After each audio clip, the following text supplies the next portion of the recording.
NMOD treaty. Yep, the NMOD treaty. There's been a lot of signatories to it, and basically the idea of that is to say you must not use this for warfare purposes. But research is okay. Research is okay, and you can use it domestically. Yeah. Which, if you consider that maybe some of the potentially opposing sides have the same goals.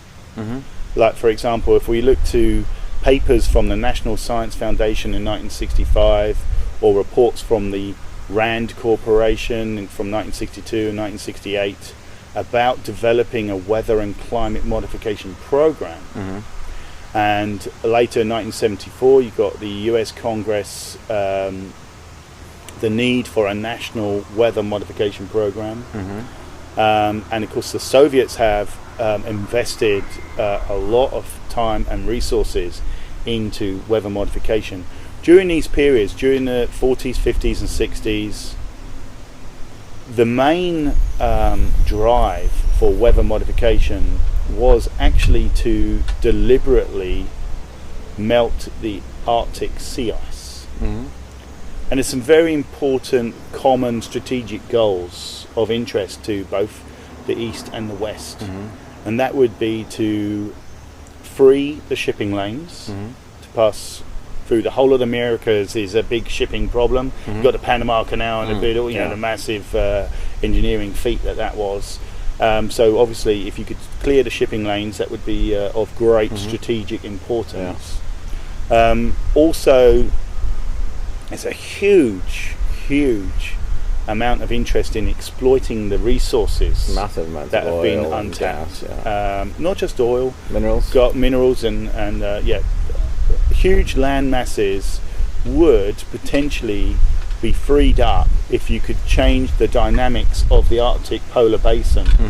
And they believe that if they could free the polar basin of sea ice and then stop the sea ice from reforming, you would bring in warmer currents, ocean currents and warmer air currents to start to change the climatic impact of that area, i.e. you would begin to reduce the ice on the land.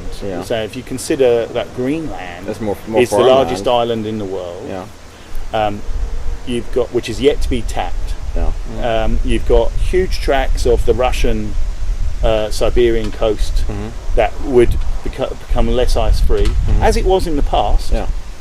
And you've got Alaska, you've got the majority of Canada is icebound for a lot of the winter periods, and basically Scandinavia as well. There's a huge interest in changing the climate for the advantages of the superpowers on Soviets and the Allies, the US. So there was a great motivation. I mean, in 1946 you had the UNESCO leader or secretary, whatever he Julian Huxley suggesting we could use a series of nuclear explosions to detonate and get rid of the ice. There are many different suggestions about spraying carbon black, about spraying oils, about creating extra cloud cover. In 1965 there's a man called Fletcher who was writing for the National Science Foundation about methods to create extra cloud cover so that you could trap in warmer air. If you could bring in warmer air currents by a series of weather modification techniques or geoengineering techniques, then you could bring in warmer air. And interestingly, the sun's effect on the ice is to bounce away. So effectively it becomes a mirror. So if you can create lots of cloud cover and trap in the warmer air, then you can facilitate a melting, or provide a better environment for the possibility of melting. Going back to the suggestion of nuclear detonations, the Soviets have detonated 135 nuclear bombs, including the world's largest detonation in the Arctic region, which is kind of like maybe it was an experiment Yeah, because they had plenty of, I mean, the Soviet Union was huge. There had plenty of places where they could have done it, but they put them all up there. A lot of them at least. Yeah. Oh, a lot of those have been. Yeah. There have been 2,050 nuclear detonations on our planet with a combined power of 28,000 Hiroshima bombs on this planet. That's what they say. So they've detonated them in the atmosphere with Operation Argus, Operation StarTAC, and several other geoengineering experiments. These were legitimate geoengineering experiments where they were detonating nuclear bombs 350 miles above the atmosphere, releasing loads of copper particles in the atmosphere to create an electron shield. Also to learn to manipulate the Van Allen belt. So there have been tremendous experiments for geoengineering through the 60s, particularly 50s, and a lot of scientific endeavours have been specifically to melt the polar region, which is amazing in the sense that all endeavours were towards this goal, and now today currently they're claiming this is the big alarm, this is the terrible thing that we must stop, and yet for many decades this is what they wanted. And I think the reason for that is they've realised if they were to achieve their goals, there would be many losers in this scenario. So they need to cover their tracks, and it has the added benefit of creating global government,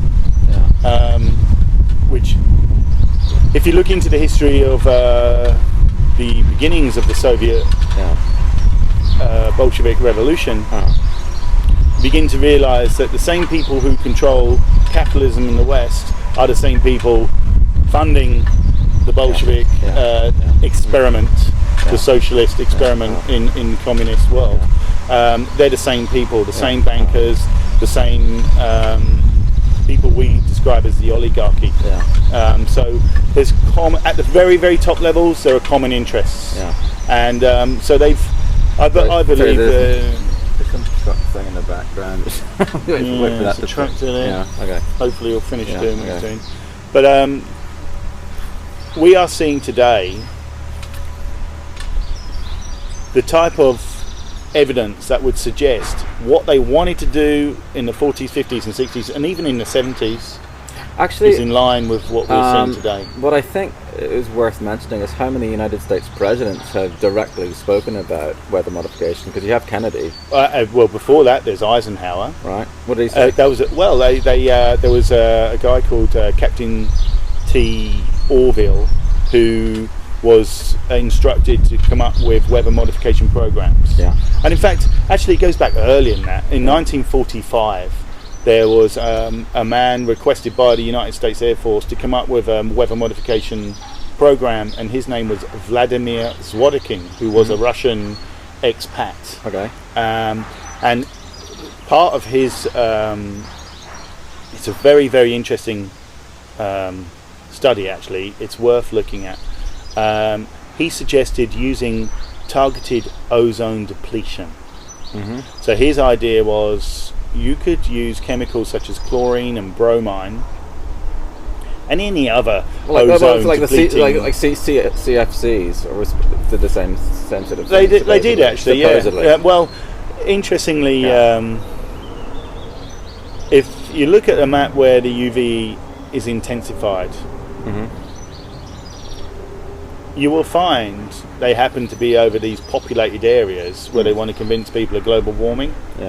And obviously, if you look at the older studies about melting polar regions, well, we end up with a massive ozone hole over the Antarctic. And of course, there were lots of nuclear detonations down in the southern hemisphere. And a lot of research stations down there. Well, yes, there are even ionospheric heaters there.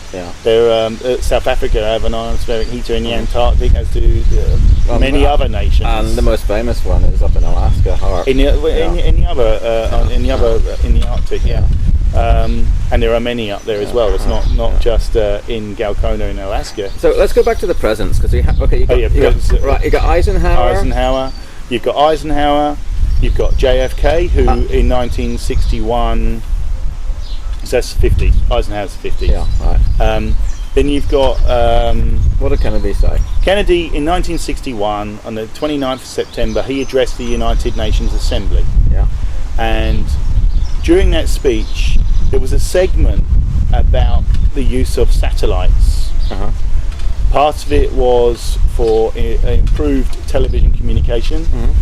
Another part of it was about the telecommunications industry and how everyone would be able to have a mobile phone. Mm-hmm. 1961. Yeah.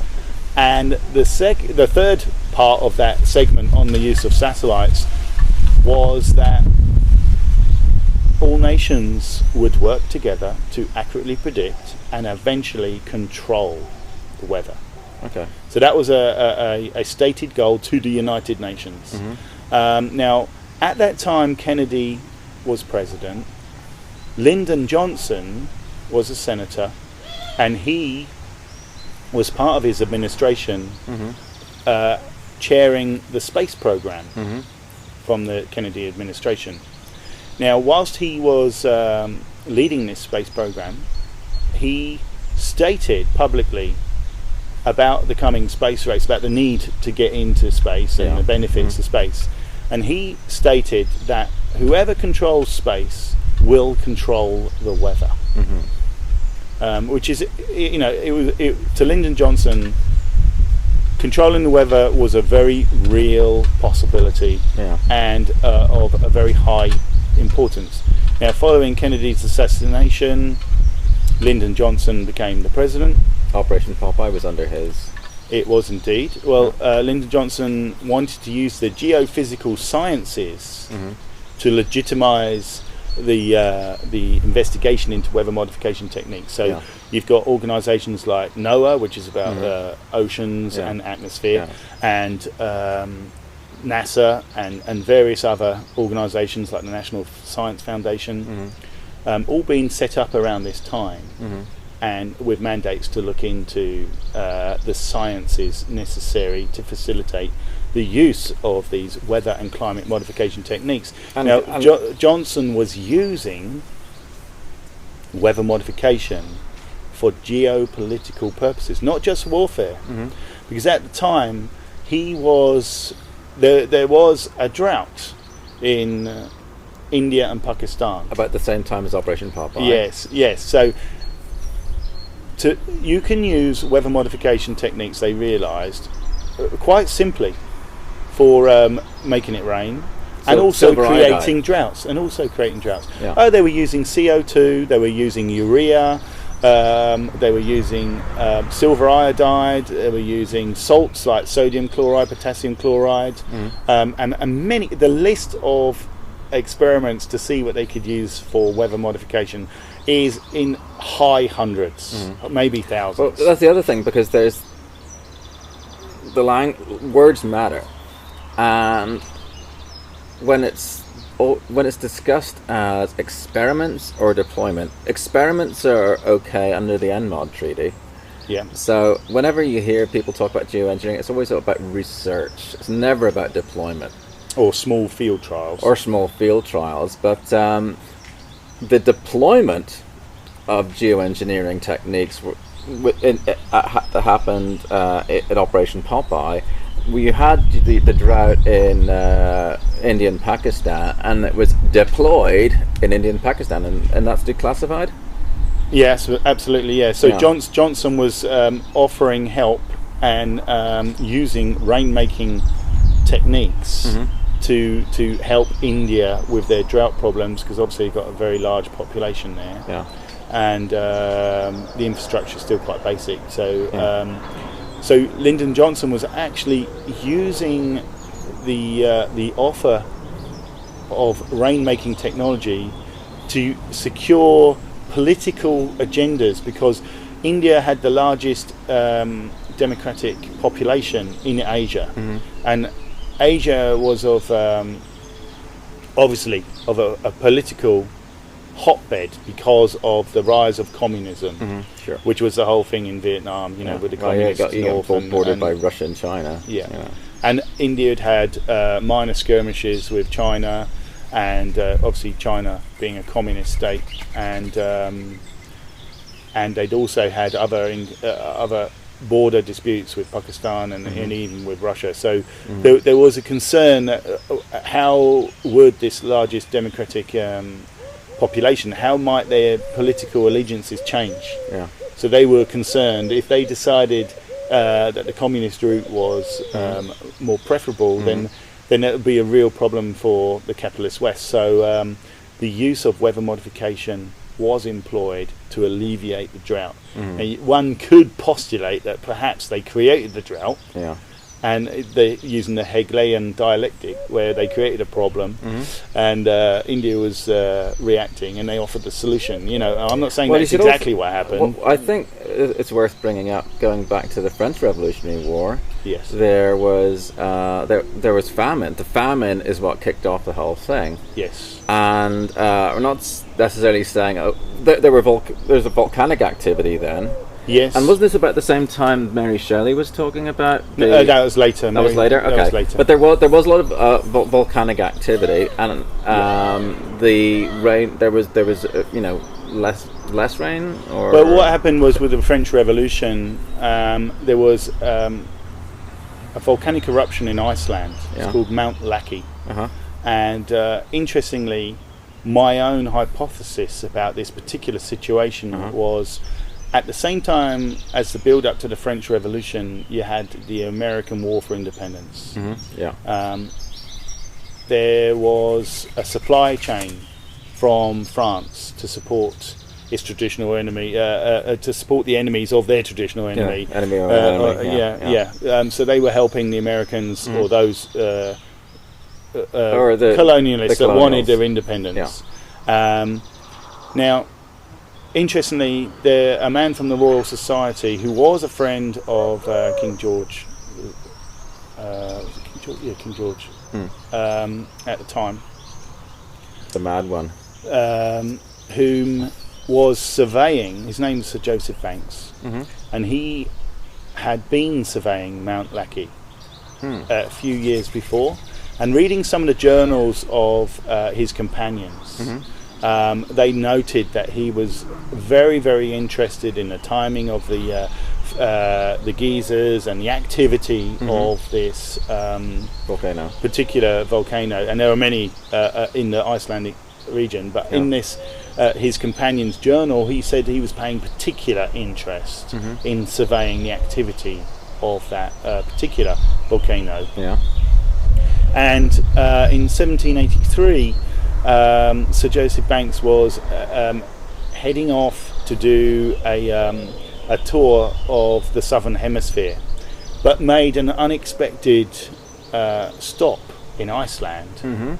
This was Captain James Cook, and my hypothesis is that the surveying of this fissure he'd done a couple of years earlier gave him the information that if he was to drill a hole through a weak area and pour copious amounts of water in there and then plug up the drill hole, that would, in time, the pressure of the steam, just like steam engines and everything were being explored that day, they understand about the power of steam. Steam is incredibly powerful. Yeah, pour water in a volcano, it's like... And my hypothesis, I have no evidence to support this. Sorry. Pause. Sorry, I gotta do this.